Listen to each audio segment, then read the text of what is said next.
अहो रांजाच्या पाटलानं फक्त स्वराज्यामध्ये एका स्त्रीची आबरू लुटली आणि आबरू गेली म्हणून त्या माऊलीनं विहिरीमध्ये जाऊन उडी टाकली. खबर महाराजांना कळाली. महाराज म्हणजे त्या रांजाच्या पाटला गिरफ्तार करा आणि माझ्या समोर उभा करा. रांजाच्या पाटला गिरफ्तार करून राजांच्या समोर उभा करण्यात आलं. राजा म्हणजे आता डावा पाय उजवा हात कलम करा, चौरंग करण्याला चौकात बसवा. त्याचा चौरंग करून त्याला चौकात बसवण्यात आलं.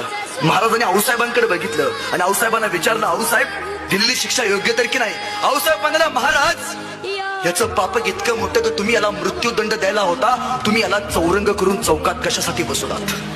त्यावेळी महाराज आऊसाहेबांना म्हणतात, आऊसाहेब तुम्ही म्हणताय ते बरोबर आहे, ह्याचं पाप इतकं मोठं की मी याला मृत्यूदंड द्यायला हवा होता, पण आऊसाहेब मी जर याला मृत्यूदंड दिला असता तर याचा विषय इथंच संपला असता. आऊसाहेब मी याला चौरंग करून चौकात याच्यासाठी बसवला कारण येणारा जाणारा त्याला पाहिल आणि त्याच्या लक्षात येईल की हिंदुस्थानाच्या मातीमध्ये परस्त्रीच्या पदरालाही हात लावणाऱ्याचा असा राजाचा पाटील केला जाईल.